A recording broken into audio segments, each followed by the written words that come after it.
Kali ini saya ingin memberikan informasi tentang Merdeka Belajar, episode ke-15, Kurikulum Merdeka, dan Platform Merdeka Mengajar, yang telah disampaikan oleh Menteri Pendidikan, Riset, dan Teknologi Anwar Nadiem Makarim.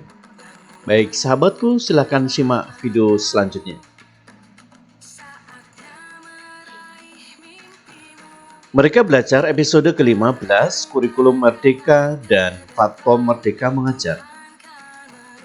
Episode Merdeka Belajar hingga saat ini sudah mencapai 15, diantara mulai dari episode 1 sampai 15. Episode 1 Merdeka Belajar, kemudian episode kedua Kampus Merdeka, episode ketiga Perubahan Mekanisme BOS, kemudian episode keempat Program Organisasi Penggerak, episode kelima Program Guru Penggerak, episode keenam yaitu Transformasi Dana Pemerintah untuk Pendidikan Tinggi, episode ketujuh Program Sekolah Penggerak, dan episode ke-8 SMK Pusat Keunggulan, episode ke-9 KIP Kuliah Merdeka, kemudian episode ke-10 Perluasan Program Beasiswa LPDP. Selanjutnya episode ke-11 Kampus Merdeka Vokasi, episode ke-12 Sekolah Aman Berbelanja, kemudian episode ke-13 Merdeka Budaya dengan Kanal Indonesia, episode ke-14 Permendikbud PPKS, dan episode ke-15 yang baru saja diluncurkan yaitu Kurikulum Merdeka dan Platform Merdeka Mengajar. Krisis pembelajaran di Indonesia telah berlangsung lama dan belum membaik dari tahun ke tahun. Studi-studi nasional maupun internasional, salah satunya PISA, menunjukkan bahwa banyak siswa kita yang tidak mampu memahami bacaan sederhana atau menerapkan konsep matematika dasar. Skor PISA tidak mengalami peningkatan yang signifikan dalam 10-15 tahun terakhir. Sekitar 70% siswa usia 15 tahun berada di bawah kompetensi minimum membaca dan matematika. Strategi studi tersebut memperlihatkan adanya kesenjangan besar antara wilayah dan antara kelompok sosial ekonomi dalam hal kualitas belajar setelah pandemi. Krisis belajar ini menjadi semakin parah. Krisis pembelajaran diperparah oleh pandemi COVID-19 dengan hilangnya pembelajaran learning loss dan meningkatnya kesenjangan pembelajaran. Indikasi learning loss berkurangnya kemajuan belajar dari kelas 1 ke kelas 2 SD. Sebelum pandemi, kemajuan belajar sama 1 tahun kelas 1 SD adalah sebesar 129 poin untuk literasi dan 78 poin untuk numerasi. Setelah pandemi, kemajuan belajar selama kelas 1 berkurang secara signifikan, learning loss. Untuk literasi, learning loss ini setelah dengan 6 bulan belajar. Untuk numerasi, learning loss tersebut setara dengan 5 bulan belajar. Diambil dari sampai 3.391 siswa SD dari 7 kabupaten kota di 4 provinsi pada bulan Januari 2020 dan April 2021. Penyederhanaan kurikulum dalam bentuk kurikulum dalam kondisi khusus atau kurikulum darurat efektif memitigasi ketinggalan pembelajaran learning loss pada masa pandemi. Hasil belajar siswa 12 bulan pembelajaran di masa COVID-19. Proyeksi jika tidak ada learning loss 522 pada sekolah yang menggunakan kurikulum 2013 482, learning loss 5 bulan. Pada sekolah yang menggunakan kurikulum darurat 517. Survei pada 18.370 siswa kelas 1 sampai kelas 3 SD di 612 sekolah di 20 kabupaten kota dari 8 provinsi menunjukkan perbedaan hasil belajar yang signifikan antara kurikulum 2013 dan kurikulum darurat. Bila kenaikan hasil belajar itu direfleksikan, diproyeksikan, learning loss, numerasi, dan literasi, penggunaan kurikulum darurat dapat mengurangi dampak pandemi sebesar 73%, literasi, dan 86% numerasi. Efektivitas kurikulum dalam kondisi khusus semakin menguatkan pentingnya perubahan rencana dan strategi implementasi kurikulum secara komprehensif. Rencana dan implementasi kurikulum saat ini. Struktur kurikulum yang kurang fleksibel, jam pelajaran ditentukan per minggu.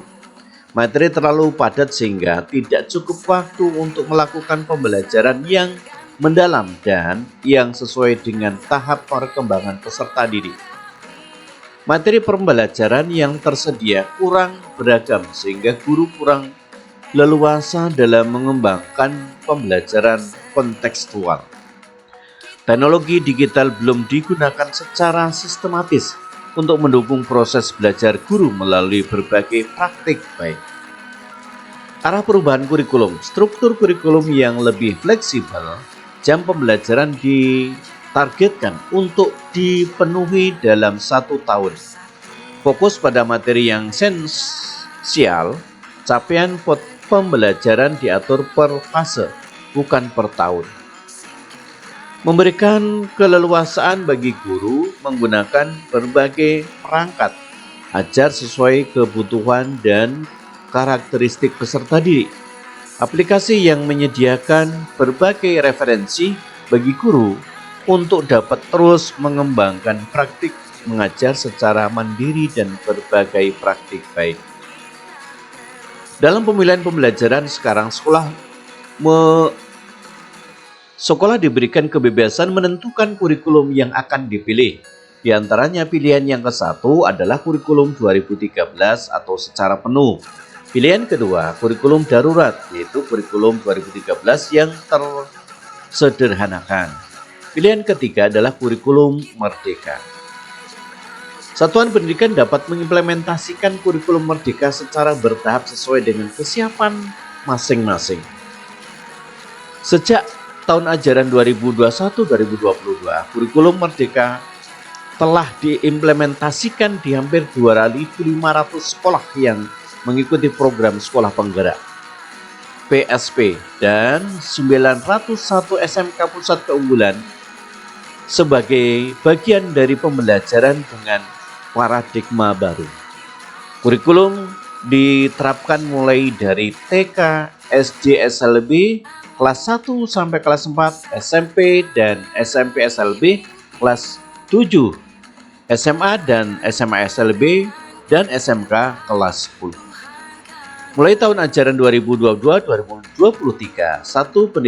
satuan pendidikan dapat memilih untuk mengimplementasikan kurikulum berdasarkan kesiapan masing-masing, mulai TKB kelas 1 sampai kelas 4, kelas 7, dan kelas 10.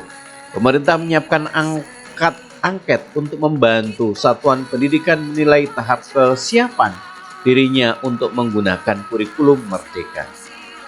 3. Pilihan yang dapat diputuskan satuan pendidikan tentang implementasi kurikulum merdeka pada satuan pendidikan pada tahun ajaran 2022-2023. Menerapkan pembelajaran bagi bagian dan prinsip kurikulum merdeka tanpa mengganti kurikulum satuan pendidikan yang sedang diterapkan. Menentukan kurikulum merdeka menggunakan perangkat ajar yang sesuai yang sudah tersedia. Menerapkan kurikulum merdeka dengan mengembangkan sendiri berbagai perangkat ajar. Kurikulum merdeka 1. Lebih sederhana dan mendalam. Fokus pada materi dan yang esensial. dan mengembangkan kompetensi peserta didik pada fasenya. Belajar menjadi lebih mendalam, bermakna, tidak terburu-buru dan menyenangkan. Keunggulan kurikulum merdeka yang kedua adalah lebih merdeka. Peserta didik tidak ada program peminatan di SMA. Peserta didik memilih mata pelajaran sesuai minat, bakat, dan apresiasinya. Guru mengajar sesuai tahapan capaian dan perkembangan peserta didik. Sekolah memiliki wewenang untuk mengembangkan dan mengelola kurikulum dan pembelajaran sesuai dengan karakteristik satuan pendidikan dan peserta didik. Selanjutnya keunggulan kurikulum yang ketiga yaitu lebih relevan dan interaktif. Pembelajaran melalui kegiatan proyek memberikan kesempatan lebih luas kepada peserta didik untuk secara aktif mengeksplorasi isu-isu aktual, misalnya isu lingkungan, kesehatan, dan lainnya untuk mendukung pengembangan karakter dan kompetensi profil pelajar Pancasila. Penerapan kurikulum merdeka didukung melalui penyediaan beragam perangkat ajar serta pelatihan dan penyediaan sumber belajar guru kepada sekolah dan dinas pendidikan, yaitu diantaranya penyediaan perangkat ajar buku dan teks dan bahan ajar, pelatihan dan penyediaan sumber belajar guru kepala sekolah dan Pemda, jaminan jam mengajar dan tunjangan profesi guru. Selain itu, penerapan kurikulum merdeka juga didukung oleh platform Merdeka Mengajar. Platform Merdeka Mengajar membantu guru dalam mendapatkan referensi, inspirasi, dan pemahaman untuk menerapkan kurikulum merdeka. Selanjutnya, sahabatku, tentang platform Merdeka Mengajar.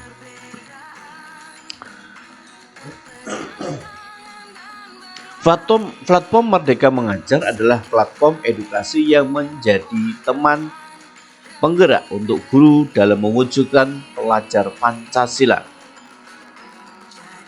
Merdeka Mengajar kemudian pengembangan guru, kegiatan pembelajaran belajar mengajar. Kemudian di sini ada mengajar, belajar, dan berkarya. Inilah dalam platform Merdeka Mengajar, itu ada mengajar, belajar, dan berkarya. Platform Merdeka Mengajar menyediakan referensi bagi guru untuk mengembangkan praktik mengajar sesuai dengan kurikulum merdeka. Yang pertama adalah mengajar. Perangkat ajar saat ini tersedia lebih dari 2.000 referensi perangkat ajar berbasis kurikulum merdeka. Asesmen murid membantu guru melakukan analisis diagnostik, literasi, dan numerasi dengan cepat sehingga dapat menerapkan pembelajaran yang sesuai dengan tahap, capaian, dan perkembangan peserta didik. Platform Merdeka Mengajar memberikan kesempatan yang setara bagi guru untuk terus belajar dan mengembangkan kompetensinya kepada kapanpun dan dimanapun. Yaitu platform yang berikutnya adalah belajar. Pelatihan mandiri, guru dapat memperoleh materi pelatihan berkualitas dengan menugaskan secara mandiri. Video inspirasi, guru bisa mendapatkan beragam video inspirasi untuk mengembangkan diri dengan akses tidak terbatas. Platform Merdeka Mengajar mendorong guru untuk terus berkarya dan menyediakan wadah berbagai praktik baik. Selanjutnya adalah berkarya. Bukti karya saya, guru dapat membangun portofolio hasil karyanya agar dapat saling berbagi inspirasi dan berkolaborasi. Selanjutnya masuk dengan akun pembelajaran Belajar ID untuk dapat mengakses platform Merdeka Mengajar melalui aplikasi di gawai Android atau melalui laman situs. Yaitu dengan cara unduh aplikasi Merdeka Mengajar untuk gawai Android di Google Play Store. Lalu akses melalui laman situs https://guru.kemdikbud.go.id.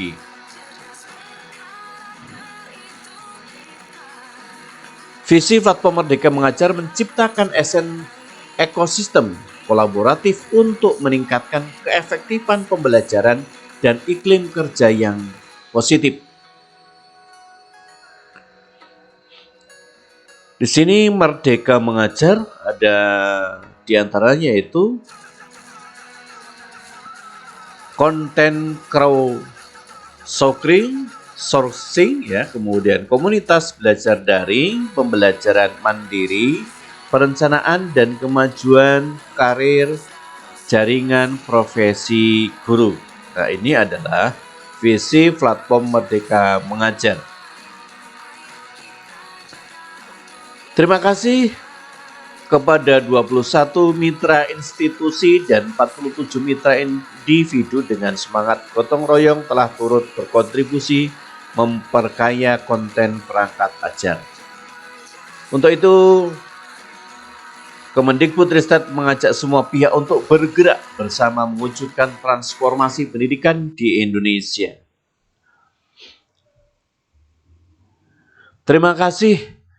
Itulah sahabatku tentang Merdeka Belajar dan Platform Merdeka Mengajar. Mudah-mudahan bermanfaat untuk sahabat sekalian, dan jika video ini bermanfaat untuk sahabat sekalian, maka mohon dukungannya dengan cara menekan tombol subscribe, like, share, dan komen. Terima kasih, sampai bertemu pada video berikutnya. Assalamualaikum warahmatullahi wabarakatuh.